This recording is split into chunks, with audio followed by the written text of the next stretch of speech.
حضور فرماتے ہیں، رب فرماتا ہے سورۃ فاتحہ آدھی میری ہے آدھی میرے بندے کی ہے۔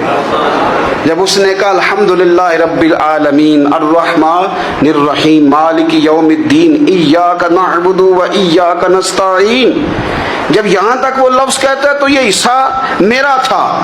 اس نے اپنے رب کی تعریف کی، اور جب کہا نا اس نے اہدنا الصراط المستقیم، اب بندے نے التجائیں شروع کر دی۔